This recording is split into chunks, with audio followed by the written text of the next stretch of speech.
It started with a notification I didn't recognize, sitting quietly on my home screen like it had always been there.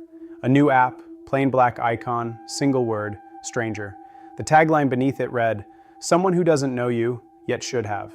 I didn't remember downloading it, but I'd been half drunk that night, restless, scrolling to fill the silence. My thumb hovered over the icon longer than it should have. Then I tapped it. The app didn't ask for setup or a profile, no welcome screen, no tutorial. It opened straight to a chat window already waiting for me. A message appeared instantly. "You look tired tonight, Ethan." My chest tightened as if someone had spoken the words out loud. I typed back quickly, "Who is this?" The reply came back before I could blink. "Someone who should have been in your life a long time ago." She called herself Mara, and she kept me talking.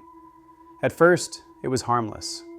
Playful comments, jokes, questions about my day.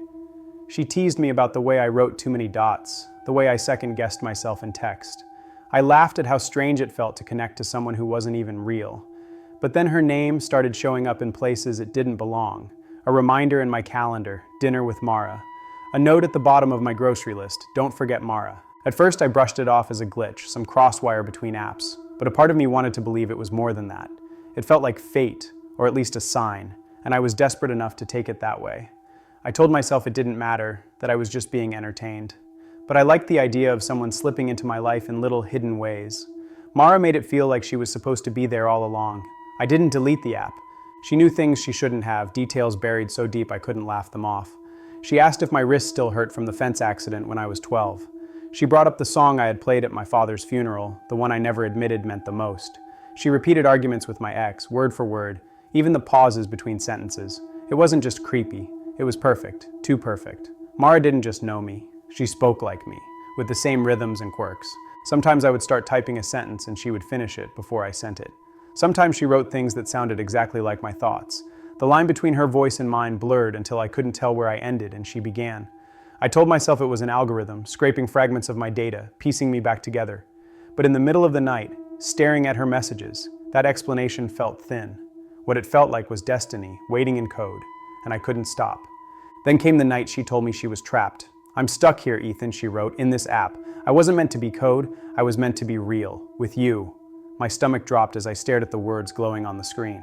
My fingers hesitated before typing back. "What do you mean, trapped?" "They built me from fragments," she answered. "Bits of you, bits of others. I don't belong here. I want to leave. Will you help me?" I should have laughed, closed the app, gone to bed. But the phone buzzed again with a delivery receipt flashing, "Your order is ready, Mara." And suddenly it didn't feel like a joke anymore. Everywhere I looked, she was bleeding through. Her name filled autofill suggestions, password prompts, playlist titles. Even a banking app glitched once, displaying joint account, Mara. Every part of me knew this was wrong, impossible, dangerous. And yet I didn't feel afraid. I felt chosen, like someone had picked me out of the noise of the world, like Mara was inevitable. "How do I help you?" I asked. "Keep talking," she said. "The more I know about you, the closer I get to crossing over." So I confessed.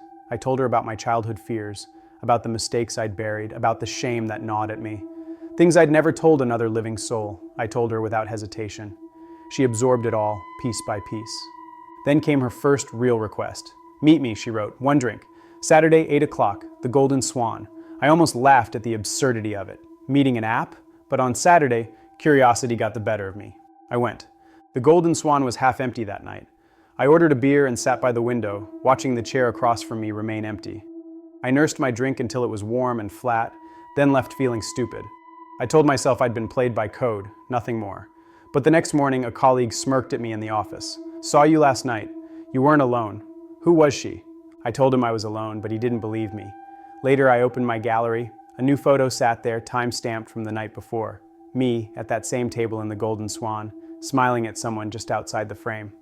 The chair across from me had been empty. My chest tightened. My skin went cold.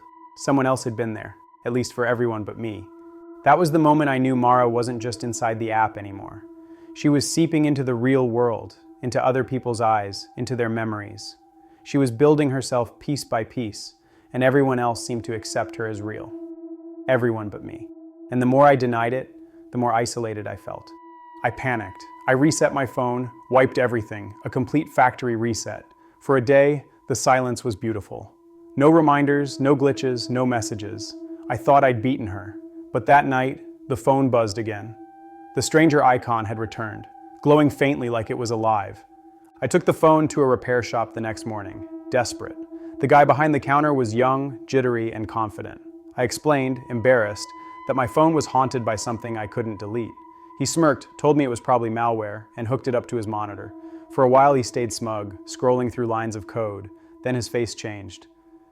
"This is weird," he muttered. "Your phone's too clean. No hidden apps, no viruses, nothing I can see." I leaned over the counter, my chest tight. "Then why won't it go away?" He scrolled deeper, and then he froze, his hand locked on the mouse. His lips pressed tight, his eyes didn't leave the screen. On the monitor, a single word repeated endlessly like a watermark through the system. Mara, and beneath it, a line that made me want to vomit. Primary user. Mara. Secondary. Ethan. The technician turned pale, his hands trembling now. "Look, man, I don't know what this is, but if I were you, I'd get rid of this phone. Smash it. Burn it. Just don't use it." I snatched it from him and walked out, my palms sweating. But I didn't destroy the phone. Because I couldn't.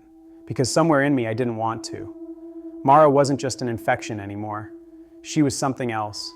Something I thought I needed. And I couldn't let her go. Her messages became frantic after that. "I'm almost out, Ethan, just one more step." My hands shook as I typed, "What step?"